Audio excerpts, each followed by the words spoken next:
Okay, the last piece of the puzzle is a processor, and we are going to do a review on that first. Processor I purchased was the AMD Phenom X6. It's the 1055T. I was going to go for the 1090T Black Edition, but it's really kind of overkill for what I'm going to use it for. The reason why I chose the AMD versus like an Intel is everything I've read, which I know you can't believe everything you read, but everybody says for video rendering, video editing, the AMD is the way to go. Gaming, the X5, 7s are the way to go, or the i5 7, sorry. The i7 was also a pretty good option, but the price difference was just phenomenal. So that's the reason why I went with this. Now, when you buy the motherboard and a processor, any combo at Micro Center, well, with this processor at least, you get a $40 back. So the processor was $195, and the motherboard ended up being $54 instead of $94. So here's the processor, and we'll open it up and show you what you get in the box here.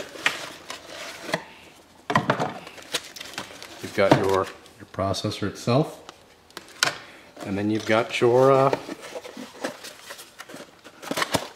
CPU fan and heatsink.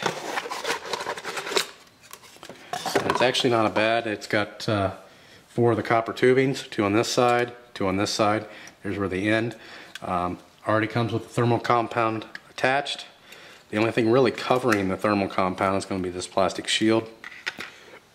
And then you've got your AMD, typical AMD clips. And that's really it. I mean, it's really not a whole lot of review what's included. But there you have it.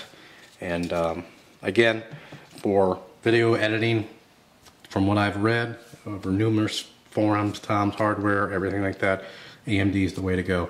I do not game at all. I mean, zero. I don't even play solitaire. So that's the reason why I chose this processor. So anyway, just a quick unboxing kinda, and a review of the, well, I haven't had a chance to review it yet, to actually use it, but maybe we'll do that soon. But so far, I'm liking the way the kit's going together. And in the next video, we'll install this, so stay tuned and post any questions, comments, and subscribe. Thanks for watching.